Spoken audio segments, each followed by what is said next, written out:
Welcome back. So, not a lot of scoring in this one, very much the opposite of the other game we witnessed tonight between Florida and Toronto. Um, there are going to be a lot of discussions around the city of Las Vegas, I would think, regarding what happened here. For the Edmonton Oilers, boy, this are we going to see a rematch of last year's Stanley Cup final? Are we going to see Florida and Edmonton again? I mean, Dallas has a chance to move on tomorrow. I don't know that Dallas stops Edmonton. It's possible that series could be very close. If Winnipeg were to, go through the actual comeback, and let's just say Winnipeg has this miraculous comeback, if they go a full seven, could they beat Edmonton? I have my doubts. And what is there to say about Stuart Skinner? Once you get into games 5 and beyond, he's fantastic. Or in this case of this series, game 4 and beyond.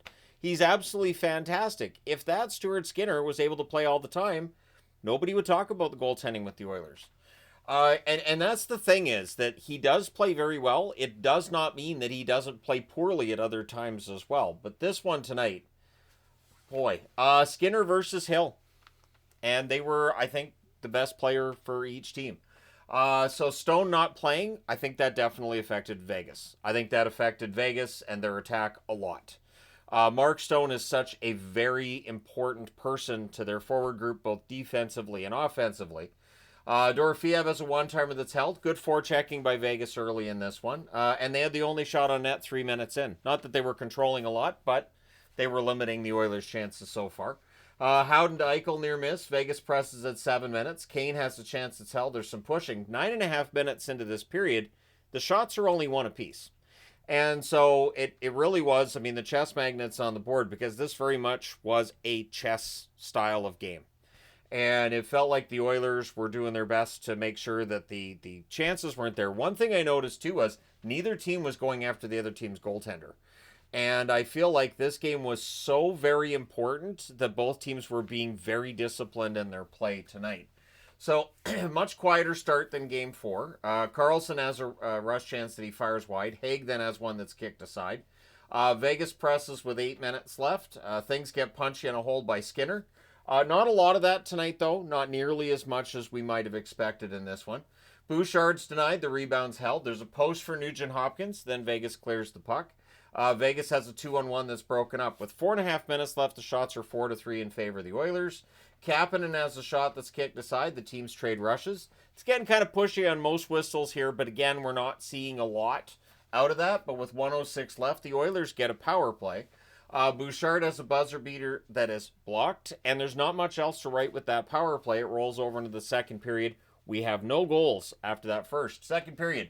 The Oilers cycle, but Vegas does finish the kill. I felt like the Oilers were overpassing a little bit. However, they probably didn't have a good look at the net. So when you're taking that shot, if you're taking the shot and you've got 3 Vegas jerseys in between you and the net, it's probably not going to get through. Olofsson's denied from the slot. Vegas presses at 3 minutes. There's a near miss for Riley Smith. Pietrangelo has a shot that's held, so we get some pushing on that, of course. Hill with a bit of an oops, but there was no Oiler in the slot to get it. I think it was Podkolzin that does the net feed after a turnover by Hill. So no Oiler there to take advantage of it. Nurse then has a shot that's kicked aside. Vegas rushes. Kane then with a near miss on an oops by Hill. And all I was thinking was, get him to play the puck, Edmonton. I mean, if he's coughing it up, right? So the shots are 4-3 Edmonton at 7 minutes. Edmonton draws a power play. Draisaitl has a sharp angle chance that's saved. Puck's cleared. It's cleared again. Nurse has a shot that's held. The power play's killed off. Halfway through regulation, Vegas had 7 shots. 7 shots on net in regulation in a game they have to win to stay alive in the playoffs. So not the kind of first 30 minutes that I think Bruce Cassidy would have wanted. Definitely not the kind Kelly McCrimmon would have wanted. And for the Vegas faithful, they're looking for some kind of reason to really cheer and get that whole Go Knights Go thing going. But yeah, 7 shots at 30 minutes. Frederick then misses one wide from in close. McDavid has a net drive that's blocked. As the Oilers press, the teams trade rush chances. Stetcher's denied. McDavid has a turnover rush that's defended. Barbashev to Smith. That chance gets blocked at the net. Dorofiev gets denied. Vegas presses with 3.5 minutes left. Things get pushy on a hold by Stuart Skinner. Carlson misses wide from in close, and Vegas presses with 2 minutes left. However, after 2 periods of play, still no goals. Entertaining game, though, in that second period. We had 18 total shots in the second as opposed to the 13 in the first, so a little more in the way of chances. And we go to the third. Both of these teams are good in third periods. Edmonton throughout the playoffs have been very good at scoring in third periods. Vegas throughout the regular season and into the playoffs have had some good fortune in third periods as well. So there's an early power play for Vegas. Little did we know this was the last power play of the game. There's an early clear. Vegas cycles. Puck's cleared out. Power play was killed off. And not a lot for Vegas on that power play. They would get some pressure after. Eichel to Howden near miss. Draisaitl has a breakaway chance that's denied. 3.5 minutes in, the shots are even at 1. And I thought that was an evenly played third period for the most part.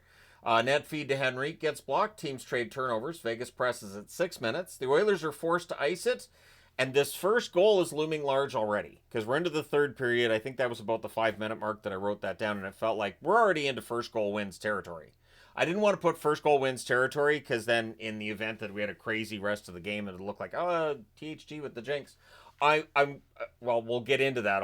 Don't let me forget the magnet. Don't let me forget. Make sure you say something to your screen, whatever screen you're watching, so I don't forget.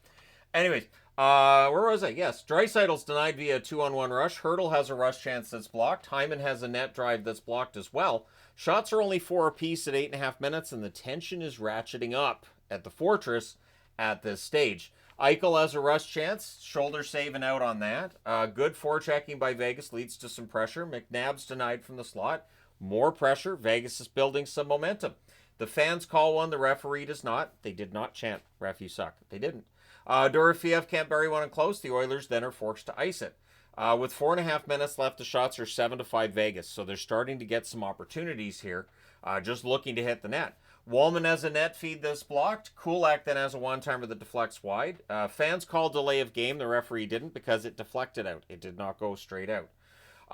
Vegas presses with 2.5 minutes left. Dorofeev is denied. The Oilers fail to clear the puck. They get pinned down. Then Shea Theodore's shot is held. We get some more pushing there. McDavid then has a 2-on-1 chance that's held. The Oilers briefly press in the final minute. And with 32.4 seconds left, the Oilers guilty of an icing. But we get to the end of the third period without any damage done. No goals on the board. Clean sheet, as it were. We're going to overtime. We're getting a 1-0 game. We knew the score. We just didn't know who was going to have the one. Early press by the Oilers. Wallman has a shot that's saved. Vegas clears. McDavid fires one wide on a rush. The Oilers press at 2 minutes. They're kept to the outside. The teams play hot potato with the puck a bit. And I thought that looked nervous to me. So 2 things. Either both teams were kind of nervous and the puck handling was a little bit iffy. Or maybe the building was warm. Maybe the ice was a little bit iffy at that point. But yeah, you could tell that both teams were kind of fighting the puck there. Brown's denied. Vegas rushes. Kulak has a wrister that's deflected aside. Oilers have a 2-on-1 that's broken up. Hanifin has a one-timer that's blocked. Vegas presses at 6.5 minutes. And then it happens. And the funny thing is that at the time, I wasn't sure if this would stand up. So it's 7 minutes and 14 seconds. Kapanen buries a loose puck in the crease. Draisaitl and Nurse with the assists. Kapanen's first goal in 33 games. But my first thought watching this was, there's not going to be some kind of goalie interference here, is there? And there wasn't. But my first thought was, there was kind of a schmozzle at the net. Kapanen buries a loose puck. You're always thinking, are they going to review it? And Hill stayed on the ice. Hill was clearly upset. Totally understandable. But he was fantastic tonight. Just Vegas did not give him goal support. The Oilers with the 1-0 shutout victory. Thanks for reminding me. The Tony the Tiger magnet was on this board the entire game. And I realized that as I was getting this together. And I thought, normally people would see that as a jinx that I left that on there. But Skinner was great again. So 1-0 win. The Oilers move on. They win the series in 5. If Calvin Pickard needs more time, now he's got it. The Oilers move on. For Vegas, a tough night. And the shots tell the story. 8-5 Edmonton in the first, 10-8 Edmonton in the second. In the third, Vegas outshoots Edmonton 9-6. But in the overtime, and I repeat, Vegas had to win this to keep their season alive. Edmonton outshoots them 6-2. Edmonton controlled parts of this series when they needed to. This was very impressive. 30-24 are the shots for the Oilers. I think they're bound for the final yet again. We shall see, though. The power plays 0 for 2 for Edmonton, 0 for 1 for the Vegas Golden Knights. The hits 49 to 43 in favor of Vegas. Skinner, 24 saves on 24 shots. I did watch the post-game interview with Skinner, and he said he was relaxed today. No nerves, none. So whatever he's doing right now is working, and he gets back-to-back shutouts. Stuart Skinner, everybody. Aiden Hill, 29 saves on 30 shots, was absolutely fantastic, just no goal support. So we'll see what happens with Vegas from here. The Vegas Golden Knights are never happy when they don't win a Stanley Cup, and I would imagine there will be some changes, because the thing is, Vegas gets to this series against Edmonton. They had some good fortune against Minnesota. They absolutely did. That series really could have gone either way. There were some misses for Minnesota, and it feels like Edmonton won this series not easily. I don't think it was an easy win, but the 4-1, that's even better than I thought. I did take Edmonton in this series, but I didn't think it would be 5 games, and here we are. So what changes happen in Vegas? I will talk about that when I get to Vegas in the the playlist where I talk about teams eliminated from the playoffs. But the Oilers are moving on. Edmonton, the first to reach the Final Four, the conference finals, and they look pretty good. So there you go. Let me know your thoughts in the comment section below as always. Hit like and subscribe in the event you may not have done so already.